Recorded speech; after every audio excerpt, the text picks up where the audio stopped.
Audio test, 1, 2, 3.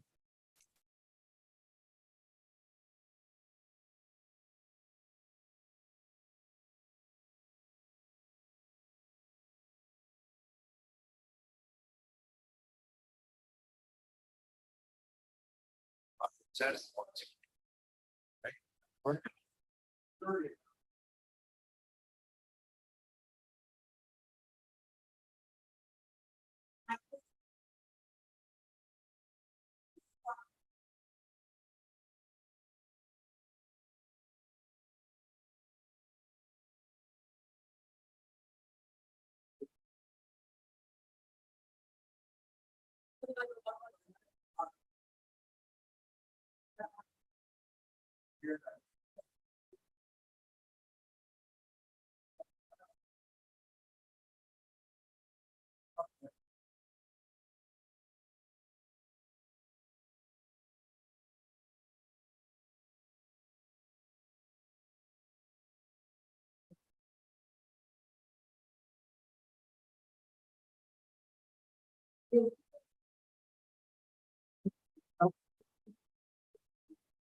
Okay.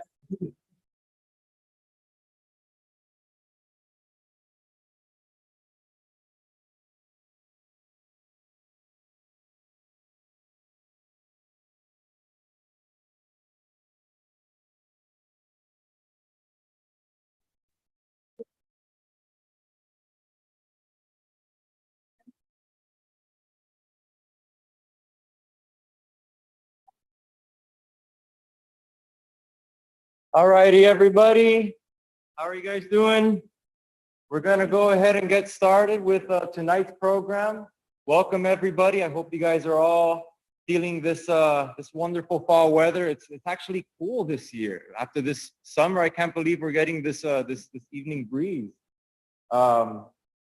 Great thing to have right before Halloween in my book. So, well, welcome everybody to our October meeting. It's been a while since I've personally seen all of you guys, you know, after our summer break. So it's great to be back and to see everybody again. If I haven't met you, my name is Brian. I am the president of the group, and I see a few new faces, so pleasure to meet you guys. So as always, we have a few meeting announcements right before our main event. So I'll go over those beforehand. Also, we are live streaming this presentation. So welcome to everybody joining us via YouTube.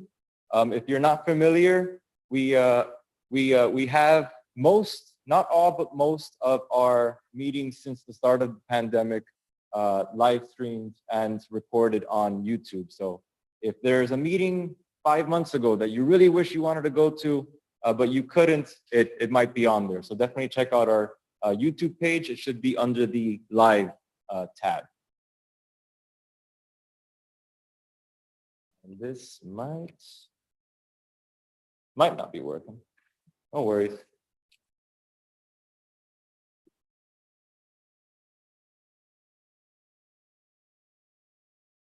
There we go.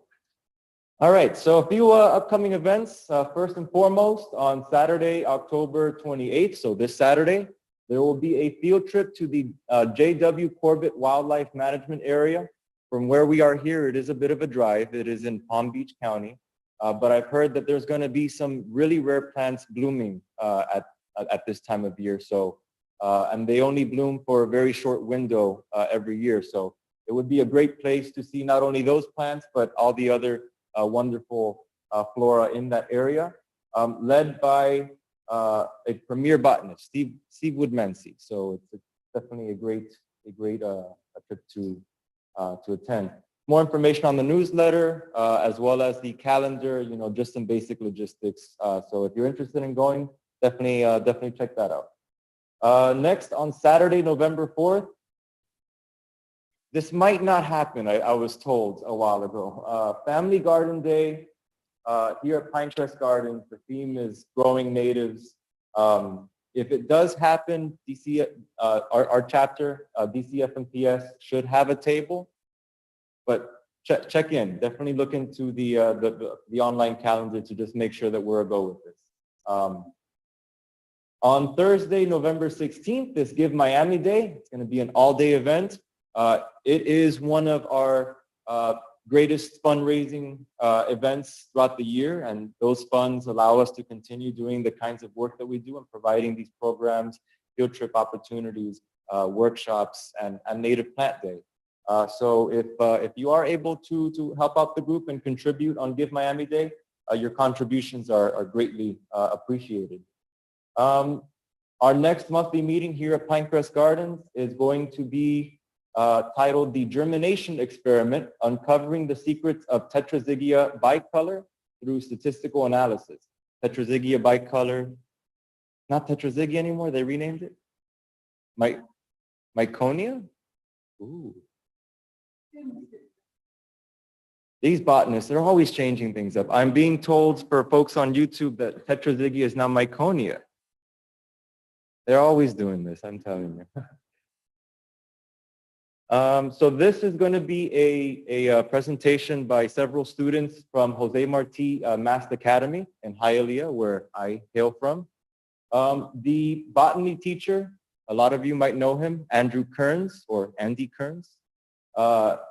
He does the coolest things in that class. He's always experimenting with different kinds of native plants, and he incorporates growing native plants from seed as part of his curriculum with the students. So he has his students devise different projects, and they run data collection and statistical analysis to teach both botany and statistics at the same time. Really, excited to see that one. So definitely try and catch it. And then still a few months off, but never too early. On Saturday, March 16th of 2024, Native Plant Day is returning once again to AD Barnes. So just make sure to save the date and mark your calendar. I'd like to take a moment to welcome our new members. We have Ana Gonzalez, Viviana Planas, and Sarah Lee Silverglade. Are any of those three individuals here today? Not with us today, but if you're hearing on YouTube, welcome to all of you. Thank you to everybody who donated raffle plants. We'll be presenting the raffle plants momentarily. Definitely check them out. And donating these plants is also a great source of revenue for our group. So thank you to everybody who donated. Just as a bit of housekeeping, please silence your cell phones during the presentation, just out of courtesy to our speaker.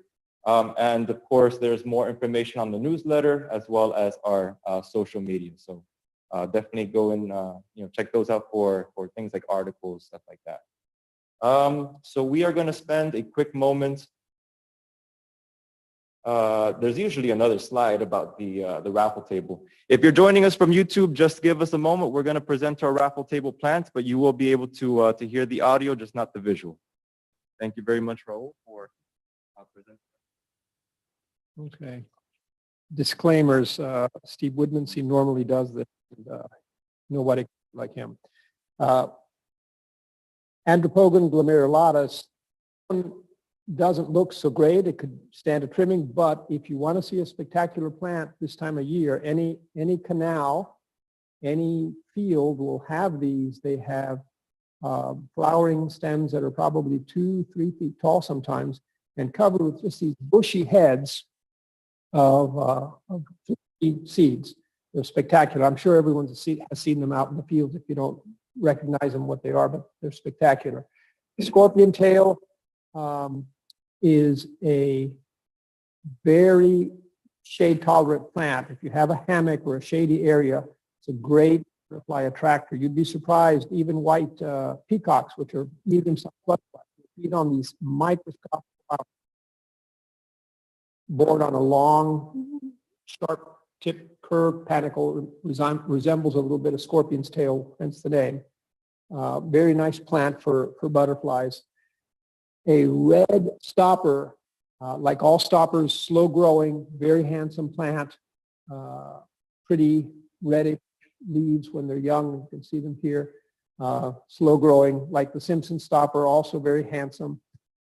They will get to be very nice, small trees or big shrub within 3 or 4 years, but they will grow slowly. Fakahatchee grass, which is the big brother of Florida gamma grass, these are small. These guys will get 3-4 feet tall or more. You see large clumps of them on the Tamiami Trail as you approach Naples in the sable palm forests. And 4 really, really nice specimens of Dahoon holly. This is a wetland holly. You find it in like swampy areas, moist areas. Spectacular, very slow growing as well, like all hollies. This is not a fast growing tree. You want something fast growing, this is not it. But handsome red berries like a lot of hollies. 2 Coccoloba uiferas. These are sea grapes, coastal plants, as you all know, pretty and edible racemes of fruit. A lot of wildlife value to them. This is a sable palm, which will take a few years to get a trunk, but it is a nice specimen. We have native trees of South Florida. Looks like a very nice, really nice 4-page booklet, we'll call it a pamphlet. This is the big brother of frog fruit. This is Lipia, oh, I hate to pronounce this, Stocadifolia, or something like that. This will grow into a bush about 3 or 4 feet tall, has flowers that you can tell resembles frog fruit. Very nice for butterflies as well. Nice butterfly attractor. This rather shabby specimen of a scale leaf aster will actually get very nice in sun. This is a sun-loving, drought-tolerant plant. Has single but multiple, maybe 3/4 inch to 1 inch flowers, pinkish, bluish, purple. Now in the fall, they will start blooming. The mature ones will. This will probably go 1 more year before it blooms. This guy is Desmodium marilandicum. This is a Pineland beggar tick, but unlike most beggar ticks here, this will not trail, will not crawl, will not rhizome. This stays as a clump, erect, maybe about 2 feet tall, handsome flowers. This is a very small Randia aculeata, a white indigo berry. The fruit, if you've ever seen them, are white on the outside. When you squish them, they're bright blue. Really neat. Some of these are thorny, and I did not know till recently that this is the host plant of one of our local sphinx moths, the Tantalus sphinx, which is a bumblebee mimic, sort of. A very nice plant and a very nice butterfly attractor as well.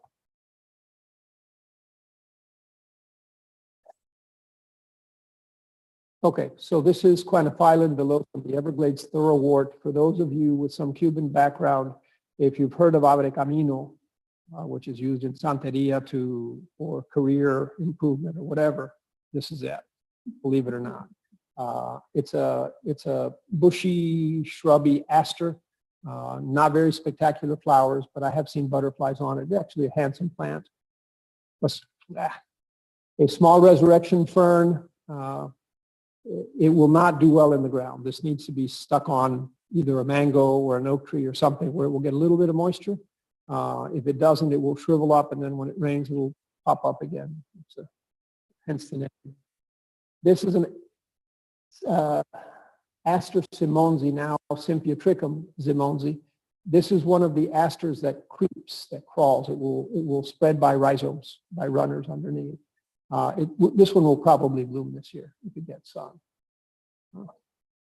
Wetland mainly. This is a pigeon plum. Very nice tree. If you've ever seen them in the hammocks, they're very handsome, rather impressive, not exactly scaly, but multi-colored bark, with lichens on it.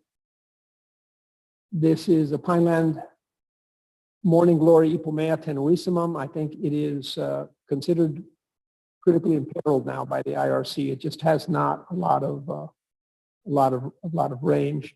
It has maybe 3/4 inch flowers, pink colored mostly. And this one, although it looks rather scrawny, will actually, once it's exposed to sun and has some water, will do very well. This is the Mexican Alvaradoa. It is a small tree, maybe to 20, 25 feet, maybe a little bit more.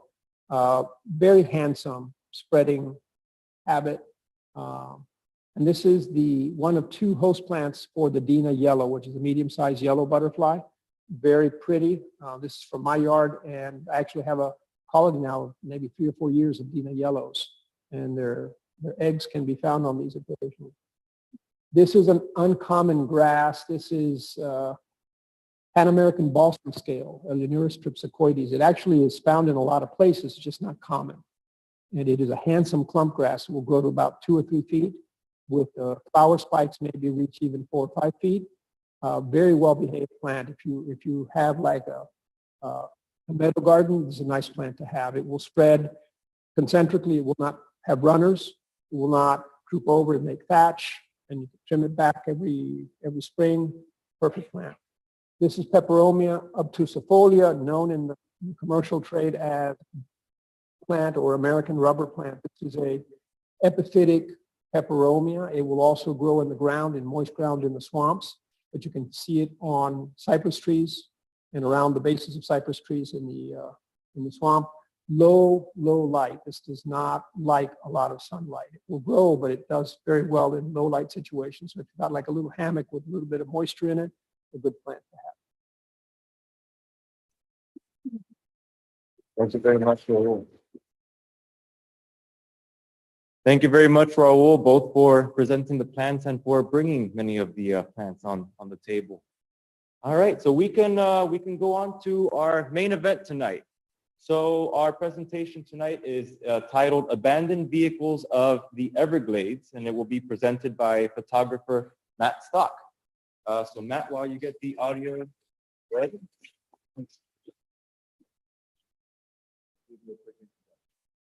So passionate about preservation, Matt works cooperatively with state and national parks as well as nonprofit organizations to raise awareness about ecological conservation with his artwork. Stockton's knowledge of his craft and innovative methods have led to many honors and awards. In 2019, he was one of 30 artists and art organizations awarded a Knight's Art Challenge grant for his abandoned vehicles of the Everglades project. Stock teaches photography at Ransom Everglades School. In 2023, he graduated summa cum laude with his MFA in photography from the Savannah College of Art and Design. So let me pull up this PowerPoint. Awesome. In case that's not working, I'll have the laptop, please. Perfect. Awesome. Thank you, Brian. Thank you all for having me. I love plants, but it's always very humbling to come with people that really love plants and know way more than I do. I take the pretty pictures of the stuff that's out there. So I love connecting about South Florida ecology, wildlife, the Everglades. That's my passion. It's what I wander out into the swamps at night to go and photograph. So feel free to reach out via the myriad ways we have to reach out today, by my website, email, Instagram, etc. So it was fitting today to talk with you all about a passion project of mine that's really at the intersection between man and nature. And again, I can see the passion you guys have for the plants, and it's interesting to see what happens when those plants interact with man, and then in some cases, as in some of the works you're going to see today, interact with, weave through, overcome, and become whole again. So that's really what this project was all about. But prior to doing that, I spend a lot of my time, as I said, kind of wandering around the Florida wildlife and wildlife areas and corridors. I am a night landscape photographer, which is a very specialized niche to be in. So what I'm going to show you guys today, all of these works are done out in the field, usually with myself and 1 up to maybe 4 or 5 assistants, all with different light sources. And I will expose for several hours, walking completely around my subjects, and then it'll take me anywhere from maybe 2 to 12 hours in post-production at home in my studio with my computer to then combine all of these. So I figured Native Plant Society had to show the biggest bald cypress I've ever come across. This thing is a monster. The high water mark is right about here. So for those on YouTube, at kind of the tops of the cypress knees is the high water mark, and that's 6 feet. Right there is 6 feet.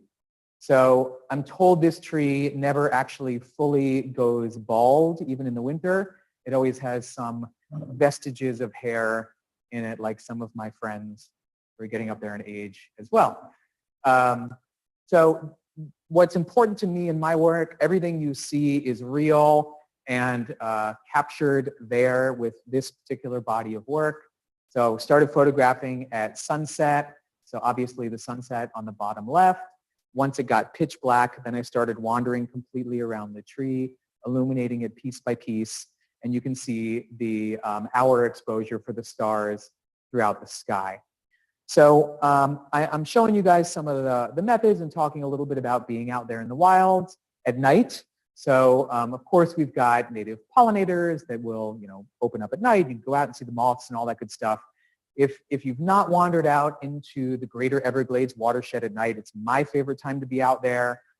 This was winter several years ago. You can still see kind of the city's glow. I romanticize it as an artist. It's the city's glow coming up from the right. It's not light pollution, it's the glow. Out in the big cypress. So this is how it would normally look out there. Of course, you go out there at night, you get to see things like this as well. I've nearly been struck by lightning a couple times. So don't do this, but it's really cool if you're out there. It's pretty cool. Just make sure you're not the tallest thing around. So, all of this is to say these methods and the way that I do it, I applied the same thing to the abandoned vehicles. I'm going to run you through just real quick. This is kind of a building process so you get the idea. So this is one of my finished images. This is called Serenity. And I feel like at the Native Plant Society, another reason I included this one is you guys won't judge me for saying this, that I go back and I visit my subjects and I go and I visit the trees. And I went back and somebody had cut it down, somebody had killed it. And yep, that's how I felt. So it took me a minute. I had to kind of sit. And I realized that, driving down, this is in the Keys, you become attached to your subjects. And it's interesting how we create these emotional bonds to plants. Even though I see thousands of mangroves, it was this tree. And it took about 4 years to find this island being born, to get this kind of raised prop root structure with this red mangrove. And started to photograph it. And the way that I work is illuminating root by root and leaf by leaf, or with the abandoned vehicles, kind of rust spot by rust spot and tire tire going out there. So this gives you kind of a behind the scenes of kind of what I do when I am out there on location. So I have kind of a finished composition in mind before I take my first image. I'll have a vision of what I want to do, and then I sculpt with light in order to produce that. So the technique is called painting with light, and it allows me to do things like this.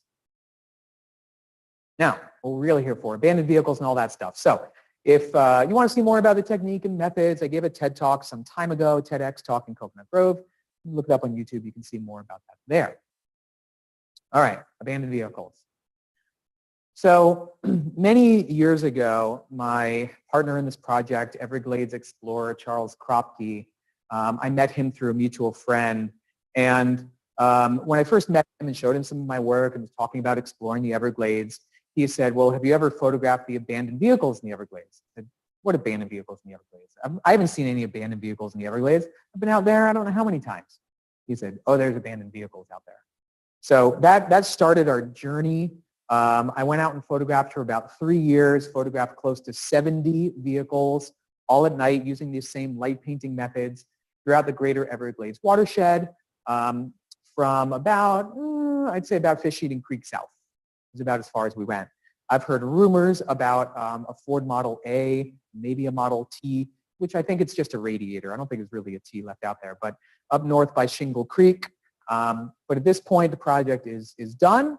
So after about 100 different explorations out there and about 70 vehicles, I'm now almost done producing the book, which is what I won a James L. Knight grant for. So that should be coming out next year. And you guys are the first audience. I'll give you a little sneak peek of the book design because the book design is done, give you a little abridged view of it. So what's really fascinating to me is always the why, right? So as an educator, that's the most important question I'm always asking my students. Why do we make these choices? Why do we make these artistic choices? Why did somebody abandon this here, right?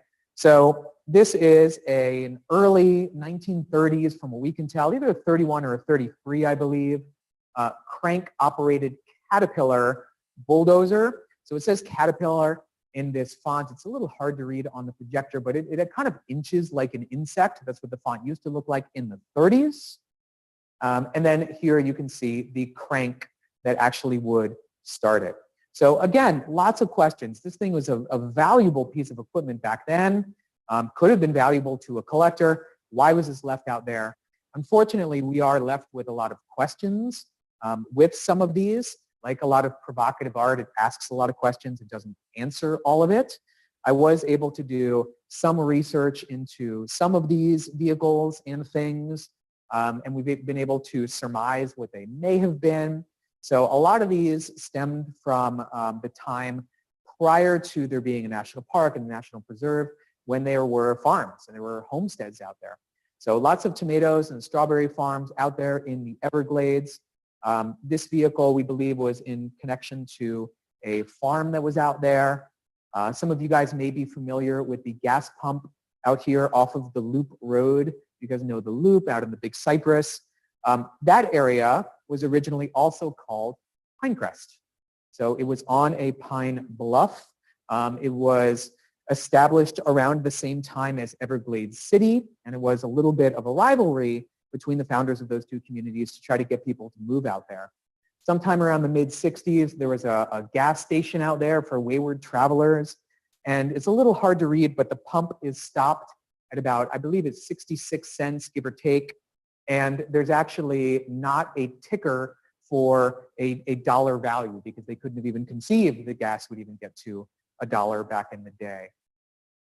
So lots of interesting, again, some interesting stories out there. And what was really kind of surprising, I'll go a little bit quicker. I think I'm behind. I've got 40 or so I'm going to show you guys.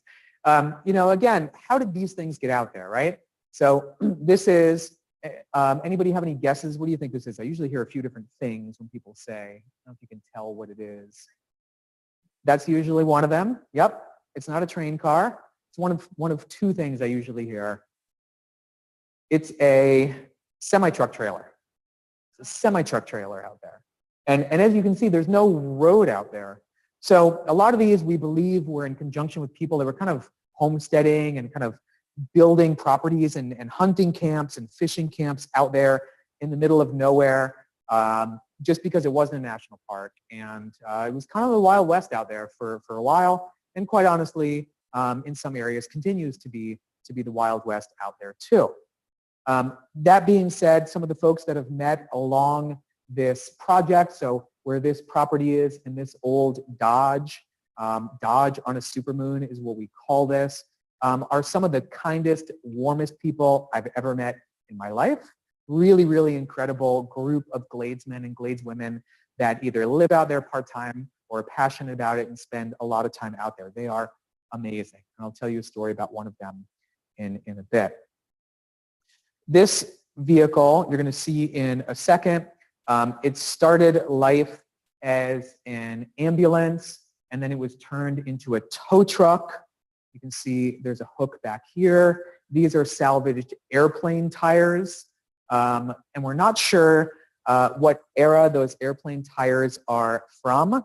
but when I had my vernissage event at the Biltmore Hotel, you can see the vehicle right here.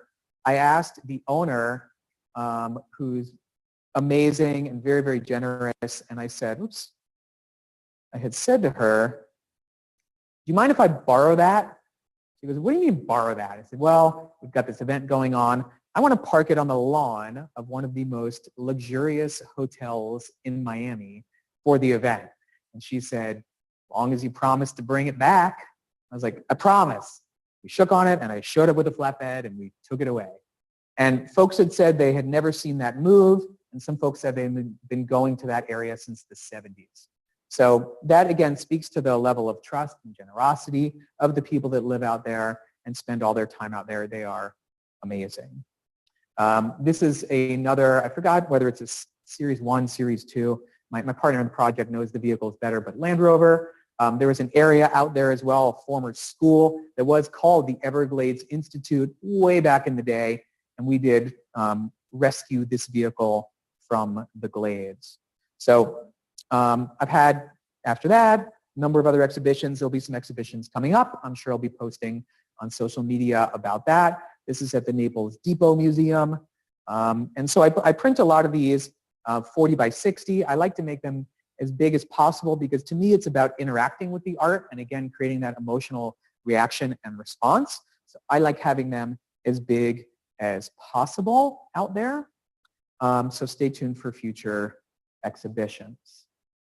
All right, moving on. Cool. So when working on the project, I decided that anything that had wheels would count in the project. So planes, wheels, counts. I decided to avoid boats because I felt like shipwrecks and scuttled boats was a separate category. So airboats, all that stuff, they're out there. I didn't do that, but I did photograph a number of airplanes when we were out there. There are a surprising number of them that are left and abandoned in kind of the greater Everglades area. Early 1930s four-door Chevy, I believe. There was a guy around the Palm City area, I believe his name was Tom Gaskin, if I'm remembering correctly, back in the 1950s, had a museum of cypress knees, and he would bring people out there to see cypress knees that looked like people and things and stuff. You know, no TV, so people would like go and look at cypress knees, I guess. And he would lead boardwalks throughout his property. This vehicle is out there in the middle of absolutely nowhere. So we believe this was his. It's about the right era for when he would have had a vehicle out there. And for the life of me, I can't figure out why else it would be there. So that's kind of what my presumption would be. This is actually not a Trailblazer. It is a Trail Duster. It's the brand name. It's a Trailblazer knockoff that was abandoned in the Glades. And I like that some of these images and these vehicles, they become anthropomorphic and they become, I don't think animalmorphic is a word, but they take on personalities, either human or animalistic. This one feels to me like a cat crouching in the high savanna. I don't know, it just feels feline. It feels predatory. It's lying in wait. To me, it doesn't feel dormant. It feels like it's stalking something.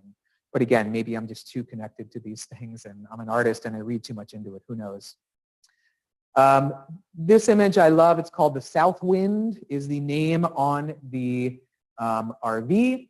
And ironically, it was destroyed in a hurricane. So the South Wind was destroyed in a hurricane. It was destroyed in Hurricane Matthew in my namesake. Really interesting RV to photograph because there was an active beehive in it. So it was a real challenge to get my lights in there and illuminate them without getting stung. This was part of a large collection of vehicles that we kind of came across. And again, I would have presumed that we would find like old Pintos and vehicles nobody wanted, just kind of pushed out there.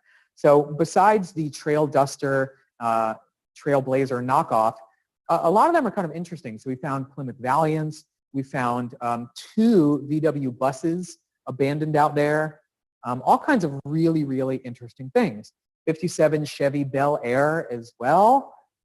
So at this point, right, again, a lot of folks are thinking and come up to me after, like, all right, where is that? Let's go tow that out. Let's go take that. So these vehicles have been there longer than a lot of the plants around them. And so again, things are growing around, things are growing through, and the vehicles really become a true part of the landscape. So really to remove them, I mean, it's impossible now. Again, we'd have to cut down trees to then remove the vehicles, which at the Native Plant Society, right, I think we can all agree, doesn't make any sense. I don't want to cut down a bunch of dwarf cypress to then rescue this old rusty thing. You know, whether there's any gas or things left in it, who knows? I didn't check. But to me, these are, you know, not kind of rusty relics and a mark that is kind of a negative scar on the landscape. It's a part of our history. It's an important part of our history. This is kind of an interesting part of our history. This image is called Cocaine Cowboys 2. I had a reporter that went out with us on location. He actually traced the tail numbers. It was purchased via an alias. The tail numbers belonged to another fixed-wing aircraft, were transferred to this one, presumably for illicit reasons, and then it was abandoned by a prairie field in the Glades, stripped for parts, and then obviously, as one does, used for target practice. So it was definitely used for target practice after the fact and not during. And you know, with a lot of this work, I knew about this plane. This was one of the few times I went back and visited the same subject twice because I wasn't happy with the first image I got. I wanted to get a different perspective. And because I was bringing a reporter out there, I was a little nervous. I've got, one, two, three, four, I think I got 5 or 7 people with me, plus the reporter, all kinds of gear. You know, we're trying to entertain, etc., tell good stories as we're leading up to it. And I leave my tripod in one of the other vehicles. So I get out there. It's a good maybe half-a-mile hike through bramble. We're there. I don't have a tripod. And as you guys saw with the building images, I can't move my camera once I start. Otherwise, I'm out of luck.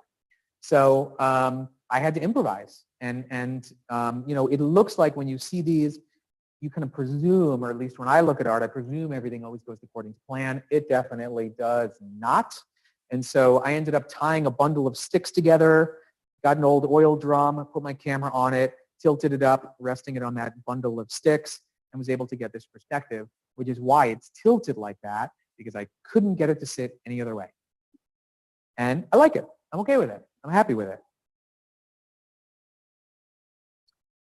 Going back to the idea of there being old farms, this is an early 1940s school bus. So we know this is near an old farmstead. We can see the footprint of it there. And there is an old farm vehicle near it. It used to say Walter Peterson's Farm on the side. So we believe this is connected to Walter Peterson's farms back in the day. Somebody has since taken that door home as a trophy. It no longer says Walter Peterson's Farms. I agree. And I really, really liked this bus. This was really kind of captivating to me. So I wanted to go back and I wanted to photograph it from a different perspective. I wanted to get it inside. And going in to photograph it during the summer has a number of perils. One, mosquitoes, because it's summer in the swamp. So just, we'll leave it there. And the second is we get summer storms, right? So what looks like just kind of beams of light coming in through here is actually water coming through the roof of this bus.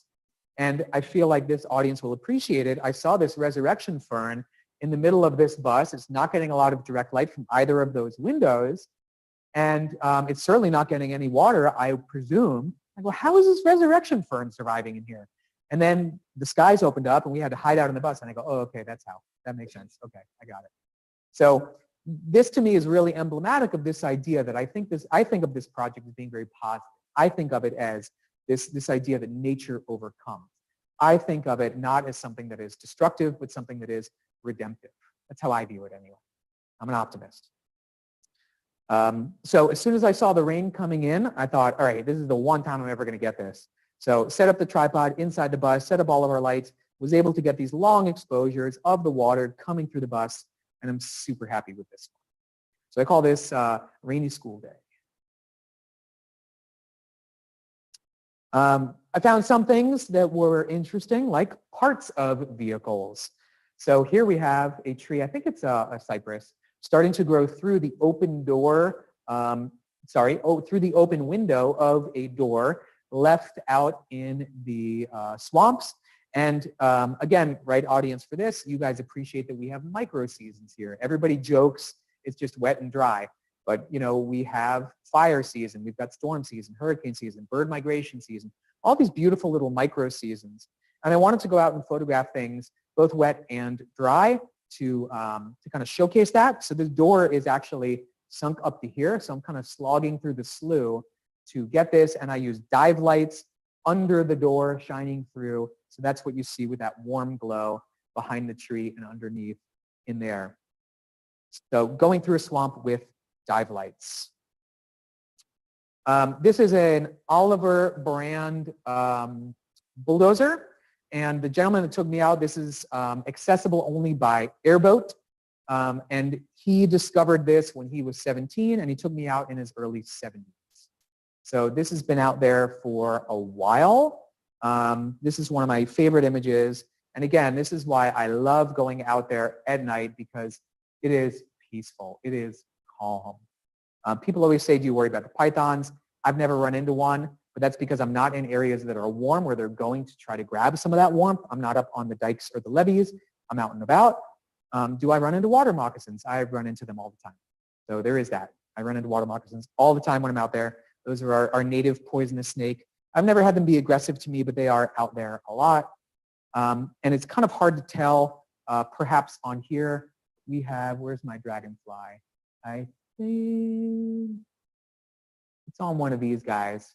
I got a little dragonfly out there too. But I can't quite see it. So I love going out there for the stars and the sunsets. It's just gorgeous out there at night.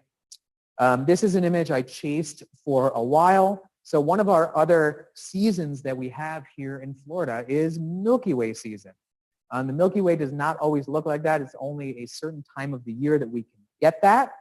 And so I was hunting for a vehicle where I would have a clear mid-ground with a vehicle, relatively clear background, so I could get my sky and get my Milky Way. So this is an mid to early 1960s Studebaker. And so this image is called Starry, Starry Studebaker. I love terrible puns as well. Speaking of which, this early 1970s LTD, if you guys are familiar with those giant LTVs, those like roaming land yachts, I call this one Ditch the Getaway Car. Exactly. Exactly. This is one of the two VW buses that I've discovered out in the Everglades. I talked to some VW enthusiasts who told me this light shouldn't be there, that top light, and the side mirrors are wrong for it. So they are not period accurate. So we believe this one may have been used for an ambulance, is what we think, because it has those lights above the main indicators and the mirror on the side in order to see around the back into the doors. I mean, unless it was a delivery truck, could have been, but I don't know why we need the flashing lights. So we believe this may have been an ambulance. Side note, when you are wandering out around there, watch out for poisonwood. This was, as you can see, when things were very wet right up here. You can see the reflection of the water in the front of the vehicle, and I cleared a little bit of brush. It's dark. It's nighttime. I cut some poisonwood and got some poisonwood oil in the water, got that urushiol oil in the water. No bueno. No bueno. This is another airplane. So this is part of a wreckage in the Miccosukee lands. Went out there with a fantastic guide, Johnny Tigertail, who was watching and was kind of gator patrol for me while we're out there. This is how I got comfortable with gators out there. I am kind of free diving in and in water up to my chest using an underwater housing to get this image. And every now and then I'd pop up with my snorkel and be like, Johnny, am I going to die? And he goes, you're okay. I was like, all right, cool. Let me know.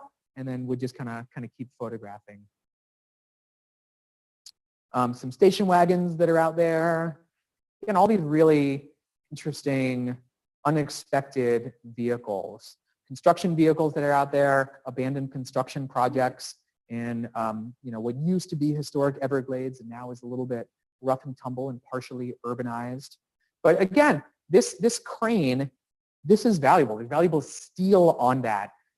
This object has monetary value. I don't know why it was just abandoned. Again, a hopper for quarrying. So this idea of like man and nature interacting, right? So, there's the Cemex plant out there and we've dredged and, pulled and make lime and all that good stuff. So this was it too. And now the Everglades kind of recover it, right? So it sits on the oolite. It was part of getting rid of that oolithic limestone. And now the Everglades have kind of taken it over again, which is kind of interesting. I kind of like it. Again, another airplane kind of sitting out there. Chevy Nova. So a supernova abandoned in the Everglades. And, again, I stare at these and stare at these for hours and hours and hours. So I just see faces in them. I see an eye with the headlamp, right? I see, a mouth under here. And he feels like kind of that like goofy buddy you got over there, I don't know. It's like a friendly, happy, goofy, up for anything kind of guy, always in a good mood. That's kind of how I think about this, this supernova out there. More farm vehicles abandoned out there. Close up of the Nova logo. It looks like an egg to me. I wish I had done, right? I wish I had done more of these. A lot of the vehicles still had the chrome. I didn't. Really wish I'd captured it. Another station wagon. It's interesting. A lot of these swamp buggies started life as various things and then were transformed into buggies. I'm going to show you guys a couple of other ones that maybe you can recognize pieces of the vehicles, but they are, transmissions pulled from one vehicle, an engine pulled from another. As we saw, tires sometimes pulled from airplanes. So it was a real interesting kind of piecemeal, do-it-yourself mentality with folks that spent a lot of time exploring out there. And sometimes when these vehicles get stuck, it's impossible to pull them out. Like this one, you can see, it's kind of hard to tell on the screen perhaps, but a tree has encompassed this front axle and the wheel, and so it's actually become a part of it. It has literally and metaphorically become a part of the landscape. Poison ivy inside of one of those station wagons. This is during fire season. So I didn't get any active fires. I really, really wanted to. I don't know, I'm crazy. I wanted to get something like smoldering and then a vehicle. I just didn't get it. I wanted to get lightning over one of these vehicles. There was a lot of heavy lightning here. You can see it's still wet. I thought I was going to die, so I went away, hanging out by a giant dump truck, waiting for lightning in a pine forest. Terrible idea. So I left, and then I came back after the storm, took refuge somewhere in one of the camps, and came back, and you can see some of the areas. You can see how it has recently been charred and burned around here. So this dump truck and this bulldozer, and you can see it again here, all the char on the trees, right? And as many of us know, fire is good. Fire is a good thing for our ecosystems here. It is, again, that idea of a rebirth. It's necessary for propagation, for a lot of the plants that are there, for clearing out a lot of the invasives. So these themes of regeneration and rebirth and revitalization, they're important. They're cyclical in Florida. They're cyclical in this work. And this vehicle and this one, these were both used to build a private runway out in the Glades for somebody who had a camp out there. I'm told, passed away in an aircraft accident, and that property became unused for a while, and it was used to run drugs. And then the DEA came in and tore up the runway, but they left the bulldozer and the dump truck that originally laid the gravel for that property out there. This is one of those two vehicles I had mentioned that was turned into a swamp buggy. This is a Ford Model A that was converted into a swamp buggy. And this is another Ford Model A that was converted into a swamp buggy. What better vehicle to kind of rip it up out in the glades, right? It's kind of hard to tell. You can see some of the letters, a little bit of the S, a little bit of a letter over here. This is from an old Shell gas station sign from, I'm told, the 1950s. And then arranged out here, I staged these. These are the original parts used to help maintain this Ford Model A swamp buggy. So did a little bit of staging there. I wanted to give you guys a sneak peek of the book and share a few more. Y'all want to see a sneak peek? All right. So, I don't know if this is gonna, will it advance? Yeah. Kinda. Oh, okay. I could scroll too, maybe. Let's see. Or if I do, maybe, is there a page next? Might be, yeah. That's fine too. That's fine too. So, you know, obviously the title is Abandoned Vehicles of the Everglades. I'm literal. There are abandoned vehicles of the Everglades. That's me in the swamp. This was during the shoot when I did the Oliver bulldozer, and I got stung by a wasp, like right before I got into the waders. I was like, all right, whatever, and then developed this nasty staph infection. So if you're gonna go out and explore, take proper hygiene precautions. So I organized the book as though it was a fictitious day. As I said, you know, I went out and photographed around 100 times to get about 70 of these vehicles. So starting with this idea of first light. So as we're kind of beginning to get a little bit of light and daylight, and this is the double page version of it. So you're seeing left page and right page simultaneously. This is that second VW bus that was abandoned in the Everglades watershed. It still has the emblem outline right there. I could not find the emblem. I looked. So most of what I do is at night, but I do photograph during the day as well. Again, kind of talking about the idea of a day. Yeah, Tom Gaskin, I was right. And my partner in the project, Charles Kropke, wrote the stories for this. So we do have some vignettes in the story, as in the book as well, telling the story of some of these. VW Bug. I love this vehicle, this mint green, early 1970s Ford LTD. Similar to the other one, but still has its paint. I believe it still has its paint because for those of you that have been around here since Hurricane Irma, Irma did a number out in the Glades.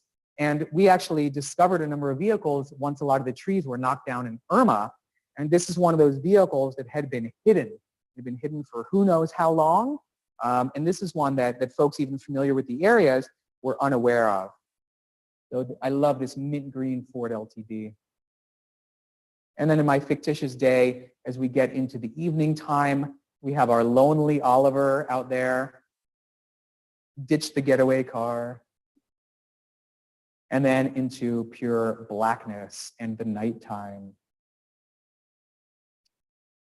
Lots of Jeeps out there as well. Oh, this is an interesting one on the left. So not one, but two school buses that we photographed. The one on the far left, it is actually upside down. That image is not flipped. You can see I don't know if it's a sable palm. You guys could tell me better than I. Sable, right? So there's a sable palm back here. You can see for orientation purpose. And while I was out there, I was with a ranger, and we hear this crashing in the brush. And I go, we're in this bus, right? And I go, hey, man, what's that? And he goes, bear. And I go, cool. Should I be worried? I know it's a black bear, but like, I'm in a bus. He's like, if you see me run, it's a good idea. I love that. I love that. He was just messing with me. I love that. I was like, cool. And this is the back of that bus. And this is the last page in the book. Again, this idea of redemption and hope. It's a hopeful project. So wanted to kind of end the book with this road to the future in there. And then very back page about us at the drug plane. So ta-da! That's it for that. Thank you. Thank you, thank you. Happy to answer any questions. Have any questions? All right, awesome. Uh-huh. So I found it interesting that you saw that one and it kind of looks like an animal or a cat, like kind of stalking, you know, at night, the brush. The actual vehicle to me. So one of the first movies I saw as a kid was Jurassic Park.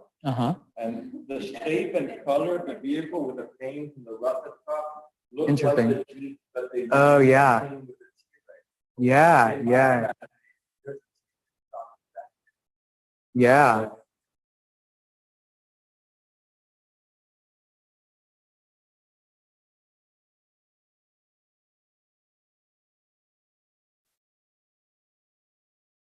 Okay. Love it. Love it. Awesome. Awesome. Awesome. Well, I brought some prints from the series and some other work as well. I've got them for sale over there. Thank you guys for having me. Really appreciate it. Thank you so much.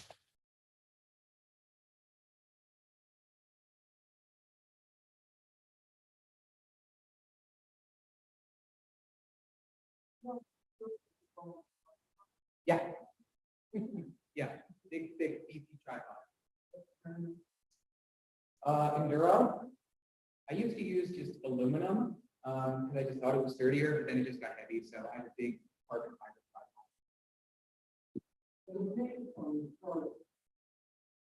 tripod. Yeah, surprising, right? No planned obsolescence for these. None of your iPhones, they're dead in 2 years. Yeah. Do you find that like in certain environmental conditions, shaded or last long? That's a good question. Absolutely. Yeah. So away from like tidal surge, so slightly higher areas are like this, where it's around sugar sand, and slightly covered, they do tend to last. What's the average amount of time that you spend on movies? Here, I'll mic back up. So the question was, what's the average amount of time on these, like working on the image after the fact? I've gotten pretty good. So I'd say 3 hours, 2 to 3 hours. Sometimes the more complex ones will take me 10 or 12 hours if it's, 100 images to combine. It's a labor of love. Vehicles that you see very many home fronts. Yep. Saw a few home fronts out there, old abandoned camps, some abandoned farms, some things that should have been abandoned but weren't. So I saw some things when I was out there. I met some folk. I saw some things. Yeah, my general policy when I'm out there at midnight with my crew is I know what I'm doing out there. I don't know what anyone else is doing out here. So we go kind of lights off. I don't want to introduce myself at midnight to anybody who's kind of hanging out there.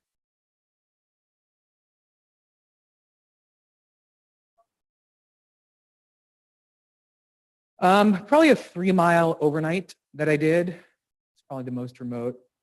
No, that's not true at all. The swamp buggy that had the shell, that was, what was that? Maybe, I don't know, 4 hours, 6 hours round trip. I don't remember by swamp buggy. I think it was 13 miles in, 10 miles in by swamp buggy. That was a long one.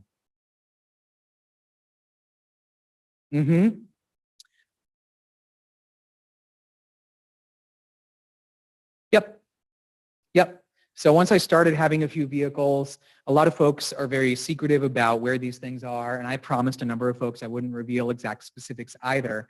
But as I started working on these, I would show them 3, 4, 5, 6, 7, and then I'd say, the conversation goes like this. They're like, oh, you're a photographer. Yeah. Oh, what are you doing out here? Oh, I'm photographing abandoned vehicles. Have you seen any? And they go, kind of look at me sideways. They're like, I don't know. It's like, well, here's, 7, 8, 10, 12, 20, 30 I've already done. They're like, oh, you got to talk to this guy and this guy. Like, yeah, I know them. They're great. They told me about this. They're like, yeah, but have you been here? So there's a camaraderie as well, but it takes some warming up. But all local knowledge. I tried using satellite imagery. We did that for a bit, but just folks that have spent decades out there, that's where all the knowledge is. Because you can go and see these, and if you miss a season, the trees will grow. Things look different.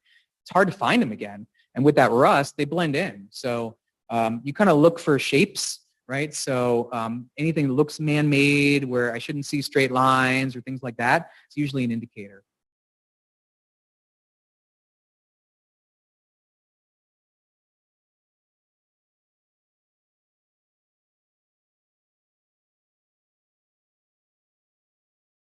Right now, no. I'm kind of done for now, but exactly. Yeah. Yeah. Interesting encounters. Yep. I'm kind of done for now. There's a few I'm going to start working on. I'm going to be artist in resident at Biscayne National Park. So I'm going to start working with them down there. Yep. So I'm excited about that. I might start working with a few native animal rescues and start doing some photography with that. I might be doing some work with the Lighthouse and Bill Baggs, making the book, and I think that's about it for now. And I teach full-time. And I have 2 kids. Cool. All right, thank you guys.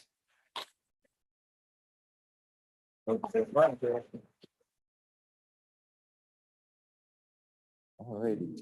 So we're gonna sell raffle tickets for the next maybe 15 minutes, and we'll get started with that shortly.